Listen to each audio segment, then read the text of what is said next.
これから始まる大レースひしめき合って稲なくは天下のサラブレッド4歳馬今日はダービーめでたいなそれが走れ走れ牧場を本命穴馬かき分けて走れ走れ牧場を追いつけ追い越せ引っこ抜けスタートダッシュで手遅れるどこまで行っても離されるここでお前が負けたならおいらの生活ままならぬ走れ走れ走れ牧場を本命穴馬かき分けて走れ走れ走れ牧場を追いつけ追い越せ引っこ抜け走れ走れ走れ走れ走れ牧場を本命穴馬かき分けて走れ走れ走れ走れ走れ牧場を追いつけ追い越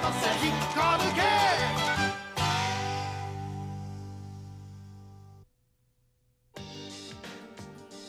Naghahanda na si Makibao para sa karera ng mga 3 taong gulang na kabayo sa Hankuan. Dumating naman si Bobby na dating inete galing sa farm ni Uncle Zhang. Iniisip ni Bobby na dahil sa hindi tamang pagsasanay na binigay ni Uncle Zhang, kaya namatay sa parehong araw ang kabayan niyang si Superjet at ang kabayan ni Kasky na si Volcano. Pag-akyat sa bundok ang pinagawa kay Makibao ni Uncle Zhang, kaya nanghina siya dahil sa sobrang pagod. Dahil doon, naghinala na rin si Kasky kay Uncle Zhang. At yun na naging dahilan, kaya nag-away silang dalawa. Huwag mag-alinlangan! Ano? Ano sinabi mo, Kasky? Talagang iniinis mo ako! Ano ka mo? Ulitin mo nga yung sinabi mo! Ang sabi ko sa'yo, ulitin mo yung sinabi mo!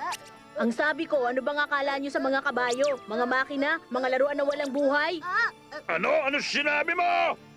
Hindi laruan si Makibao na pwede nyong gamitin para lang makakuha ng karangalan at masabi na tama ang ginagawa nyo.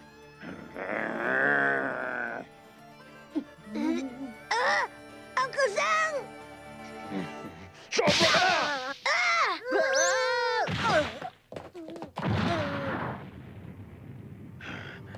Kung ganun, iniisip mo pala na kaya ako sinasanay ng ganito si Makibao para patunayan sa ibang kakayahan ko bilang isang trainer? Pero tama ang sinabi mo.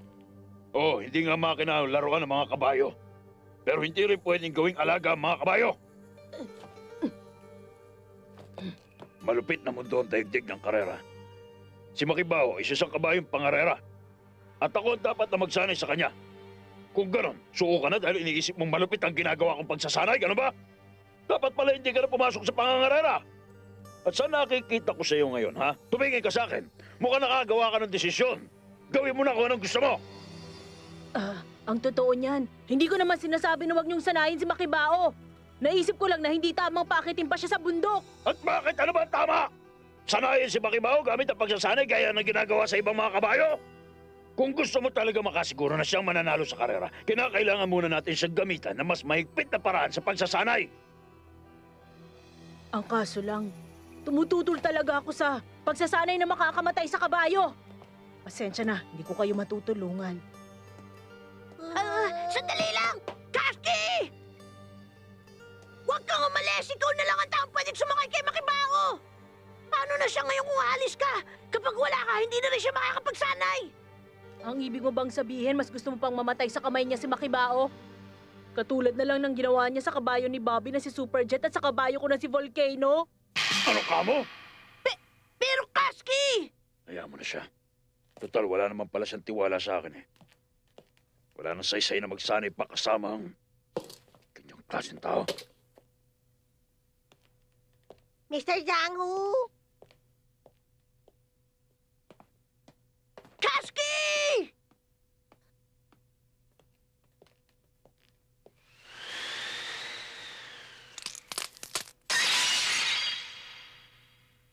Paano nila nagawa mag-away sa ganito kadelikadong panahon? Ito pa naman ang pinakamahalagang panahon para kay Makibao. Bilisan mo ba? Ayos ko lang, ganyan nga, ganyan, tama! Pagbihira, bakit natalo ako? Malas ko naman, wala tuloy akong pabahay sa mga nainom ko ngayon. Volcano. Kung hindi sana naging malupit sa kanya si Mr. Zhang, sana nabubuhay pa rin siya hanggang ngayon. Sana hindi siya namatay agad. Naalala ko pa ang karerang yun. Hindi ko alam kung ano talagang nangyari, kung bakit biglang nagbago yung kilos niya. Naapektuhan kaya ang kilos niya ng matinding pagsasanay na binigay sa kanya? Nawalan ako ng malay nung mahulog ako. Wala na akong maalala. Hindi ko maalala kung anong mga nangyari. Ipakita mo sa akin, Volcano, kung ano ang talagang nangyari noon at napilayan ka. Ano ba talagang nangyari, Volcano? Teka, maalala ko nga pala. May isang 3 taong gulang na kabayong nagngangalang Midori Makibaho sasali ngayon sa karera. Sa tingin ko, mukhang mananalo yun eh. Sigurado yun. Hindi ako naniniwala sa sinasabi mo. Wala ka pa nabiling kabayo na nanalo. Si Mr. Sango ang trainer nun. Malupit ang ginagawa nung pagsasanay sa kabayo. Kaya nga raw namatay si Volcano dahil sa ginawa niyang yun. Muli ka, hindi totoo yan. Ang totoo, kay Volcano rin ako pumusta nung karerang yun. At sa harapan ko pa mismo, kitang-kita kung paano siya natumba. At hindi yun kasalanan na nagsasanay sa kanya. Aksidente lang yung nangyaring yun. Aksidente ang nangyaring yun? Yung mga sandaling yun, bigla na lang umihipang malakas sa hangin at may isang piraso ng dyaryo nilipad. Huh? Nilipad yung dyaryo? Jaryo? Parang ang may naalala ko. Oo nga. Meron ngang dyaryo na lumipad nun sa may harapan ni Volcano. Pagkatapos, iniwasan namin yung dyaryo. Nagawang iwasan ni Volcano yung dyaryo. Pero kahit naiwasan niya, dumikit naman yun sa may likurang paa niya.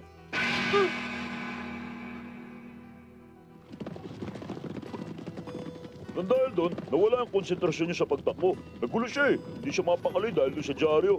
Ikaw ba naman yung may dyaryo sa paa? At hindi nagtagal, maya-maya, bigla na lang natumba si Volcano. Yun ang dahilan, kaya siya namatay. Ay, talagang nalungkot ako nung gusto doon sa nangyaring yun.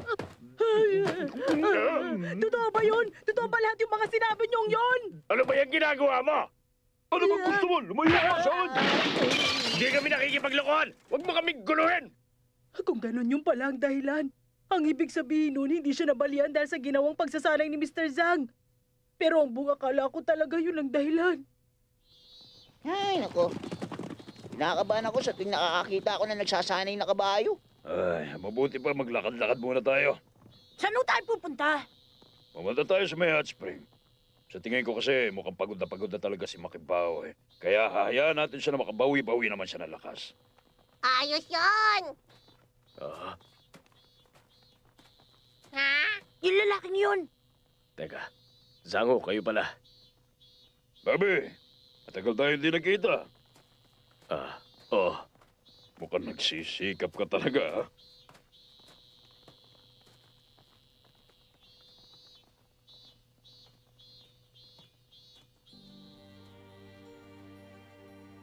Zango. Oh, dito! Kasalanan ba talaga ni Mr. Zhang? Kaya napilayan si Mr. Jet? Ano ba talaga nangyari? Kasalanan ba ni Mr. Zhang kaya napilayan sa Superjet? Ano ba masasabi mo? Sige na! Sino ba may kasalanan? Ano ba nangyari kay Superjet? Magsalita ka! Ikaw pala, Zango. Bakit hindi mo sinunod yung binigay ko instruction sa'yo, Bobby? Ang ibig niyo sabihin, iniisip niyo na ako ang siya nagkamali sa nangyari? Wala naman ako iniisip na ganun. Hindi ako naniniwala sa inyo. Yun ang iniisip nyo. Iniisip nyo ang kasalanan ko. Nagkakamali ka. Hindi ko kasalanan. Hindi ako may kasalanan sa pagkamatay ni Superjet!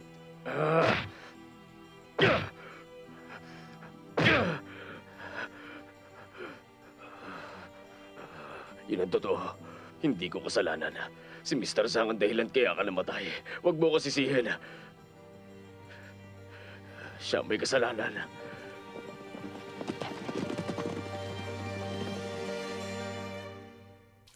Sarap maligo sa hot spring.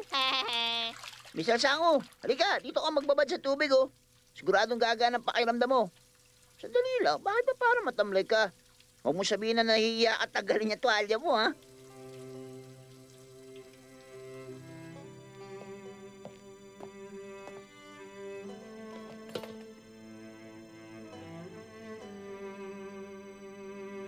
Oh, chacham, guru chacham.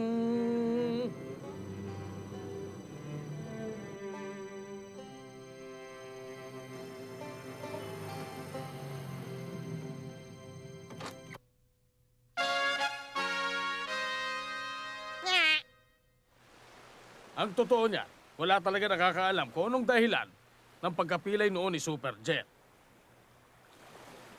Pero kung ang opinyon kong hihingin tungkol sa nangyaring yun,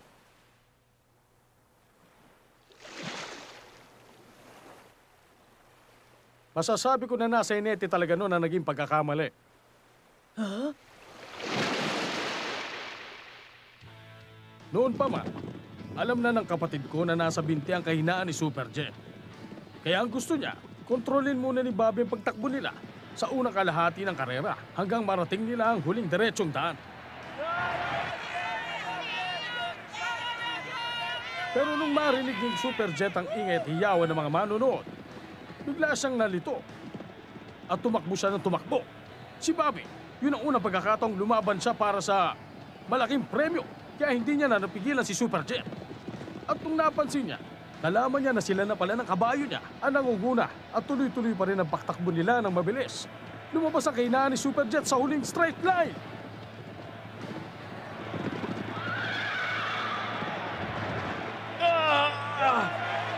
Natumba si Superjet, mga kaibigan! Paano yan? Mukhang nabalian yata siya ng buto! Ang binti ang kahinaan ni Superjet dahil sa pagtakbo niya ng napakatulin. Kaya nabalian siya at yun na ang dahilan ng kamatayan niya. Sarili ko lang opinion tong sinasabi ko tungkol sa nangyari sa kanya. Ayaw tanggapin ni Bobby na kasalanan niya nangyari. Kaya ibinuntun niya ang sisi sa kapatid ko. Tapos noon iniwan na niya ang kwadra. Pero hindi tipo ng kapatid ko magpasa ng sisi sa ibang tao. Kahit na anong sabihin ng iba tungkol sa kanya, hindi niya yung sinasagot. At hindi siya nagsalita ng kahit na ano laban kay Bobby. Iniisip pa rin niya ang kinabukasan ni Bobby, kaya inako niya na lang ang lahat ng sisi. Sa totoo lang, alam mo, napakabuting tao ng kapatid kong yun. Mr. Zang! Mr. Zang, ang gegot ko talaga. Nagawa kong paniwalaan yun. Pinaniwalaan ko pa si Bobby na sarili lang ang pinoprotektahan. Hindi ko pinaniwalaan yung taong buo ang loob na tanggapin ang lahat ng sisi na wala namang sinasabi. Hindi ko akalain na gano'n pala kalaki ang pagpapalaga niya sa mga kabayo. Makibaho, Mataro. Sabihin niyo sa akin, kayong dalawa. Iniisip niyo rin ba na mali ang paraan na ginagamit ko sa pagsasanay? Ha? Alam niyo ba kung ilang kabayo na lang ang nandun ngayon sa kwadra na sinasanay ko? 3 lang kung kasama ka, Makibaho. 3 lang. Pagkatapos, yung 2 kabayo, malapit na rin magretiro. Sa totoo lang, hindi ako nakakakuha ng karangalan at hindi rin ako makapasok sa pangangarera. Susubukan ko muna. Hindi kilala ang pinanggalingan niya. Pero kung itutuloy niya pagsasanay niya, naniniwala akong pwede siyang manalo ng malaking premyo. Kung masisiguro mo na mananalo ang kabayo ko sa karera, baka sakaling maniwala ako na pwede nga siyang manalo ng malaking premyo. Pero wala namang kasiguruhan pagdating sa karera. Kaya nga hindi tayo pwedeng sumugal. Kasi kapag napilayan ng isang kabayo, mas malaking problema yon. At saka ayoko mapahiya. Sa malaking kahihiyan yon. Nakakahiyang matalo na kulelat ang kabayo mo. Kung matatalo rin lang ako sa malaking karera, mabuti pa sumali na lang ako sa maliliit na karera at kumita ng maliit na halaga. Ano ba klase may-ari ng kabayo ka? Wala kang kwenta! At sa huli, nagreklamo pa rin siya na malupit ang ginagawa kong pagsasanay. Sana basta maayos ang kabayo, makontento ka na ron kahit hindi pa siya nanalo. Ako, gusto ko lang naman manalo ang kabayo sa bawat karera nila eh. At ang gusto ko lang naman kasi, makapagpakita mga kabayo ng maganda resulta para matuwa yung mga tagahanga nila. Limot ko na kung paano tratuhin ang kabayo na may pagmamahal. Kaya kahit sabihing masama ako, pamamaraan ko pa rin ang gagamitin ko sa pagsasanay. Yun ang paraan ko para mapilitang magpursige ang sinasanay kong kabayo. Wala akong kakayang gumamit ng scientificong pamamaraan sa pagsasanay kagaya na ginagawa sa ibang farm. Ang isang bagay lang na magagawa ko, ang gamitin ang sarili kong pamamaraan para mahasa na mabuti ang mga kabayo. Dapat magkaroon ka rin ng tiwala sa sarili. Kahit na paano, yun na ipakita mo. Ako at si Makibaho, naniniwala kami sa'yo. Tuloy mo lang yung pamamaraan mo sa pagsasanay. Oo, tama si Bossing. Gusto ko akong maging pinakamagaling na kabayong pangarera. At para mangyari yun, kinakailangan na sanayin niyo ako. Yung nangyari sa kabayo ni Bobby na si Superjet, wala sino man na nakakaalam kung anong totoong dahilan sa pagkapilay niya. Pero baka nga tama si Bobby. Siguro, hindi siya mapipilayan kung hindi ko siya binigyan ng ganong kabigat na pagsasanay. Pero kahit ganun ang nangyari kay Volcano at Superjet, pareho silang naging kabayang pangarera na nagawang lumaban para sa malaking premyo at dahil yun sa pagsasanay na ginawa nyo. Magsisikap ako na gusto at gagawin ko ang lahat na makakaya ko para manalo ako kay Cascade. At para maabot ko ang pangarap kong yon, gusto ko sanang bigyan niyo ako ng mas mahirap na pagsasanay, Mr. Yang. Ano ka mo? Kung mananatili ka sa akin, Makibaho, at kung magpapasya ako na gawin yun, baka lalo lang ako maging masamang trainer. Gugustuhin mo pa bang sumama sa akin, Makibaho? Oho, Mr. Yang! Maraming salamat sa'yo, Makibaho. Ay, naku, hindi ko pala ako nakabawan sa tubig, ah. Sino lolokohin mo? Hindi ka nga lumulublob dito sa tubig. Nakahanda at buo talaga ang plano ni Mr. Zhang. At si Makibaho desidido talaga siyang maging mahusay. Si Kasky ba yun? Ha? Hindi ko kaya pantayan ang hangarin niyo. Ang malasakit niya para sa mga kabayo at pagpapursige niya para sa karera. Patawarin niyo sana ako. Casky, ikaw pala! Inamin ko kasalanan ko. Mr. Zhang, sana mapatawad niyo ako sa lahat ng nasabi ko. Payagan niyo sana ako makasakay kay Makibaho. Ang ibig mong sabihin, bumabalik ka na? Oo, umaasa ako itutuloy niyo na ang mahigpit na pagsasanay sa akin. Ha? Sige, Kasky. Maraming salamat. Mabutit na iintindihan mo na ako. Salamat naman. Mr. Zhang!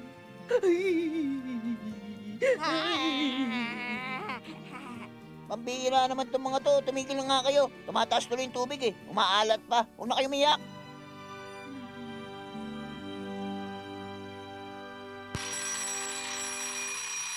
Mamaya nga! Gising na! Ano pang hinihintay mo? Bumangon ka na! Kahit ano mangyari, kailangan makabot ka sa finish line bago sumikat ang araw. Naintindihan mo ba sinasabi ko, ha? Pagbabagal-bagal ka, parurusahan kita. Ay, bumalik na naman yung dating ugali niya.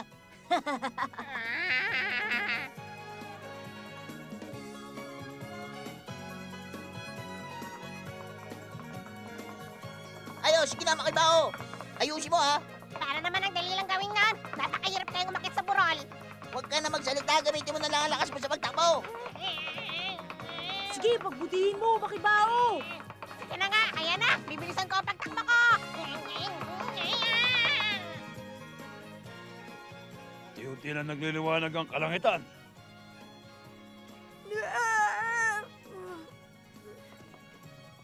Ha? Ang tunog na yun! Mukhang paparating na sila. Mga yan talaga. Mabuti naman nakarating sila rito bago sumikat ang araw. Marislaw! Lazaro! Nagawa niya! Ang galing! Ang galing talaga! Nagawa niya! Nagawa mo!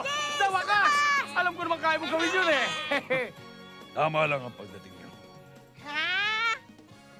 Wow! Tignan nyo, ang ganda naman. Kitang-kita pala ang buong Hancon sa lugar na to. Okay, ayos na, Makibaho. Ituloy-tuloy na lang natin to hanggang sa may panalo natin ang karera mo dito sa Hanquan. O sige, walang problema, bossing. Sandali, para makasiguro tayo mananalo ka, kailangan mo tumakbo ulit. Ano sabi niyo? Tatakbo na naman uli ako. Ang sama niyo naman. Ano sabi niyo? Wala na maraming daldal, takbo na! Ano ba? Nakakatakot ang itsura ng Mr. Yang! Simula sa mga sandaling ito, kailangan na namin magtulungan hanggang sa makamit namin ng tagumpay. Pero sa ngayon, nagsisimula nang sumama ang panahon at dumidilim na sa paligid ng Mount Hanquan. Ang makapal na ulap na may kasamang ulan na magdadala kay Makibaho at sa iba pa sa isang malaimpyerong sitwasyon. Sa mga oras na yon, wala kaming kaalam-alam sa mga mangyayari. 馬並みなのねあなたとっても馬並みなのね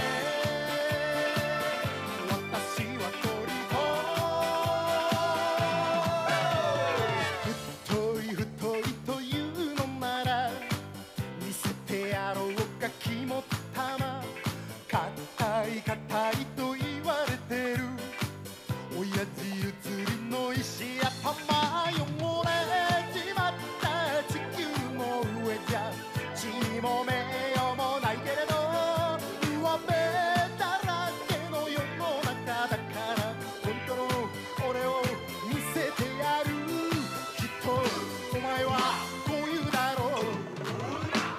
並なのね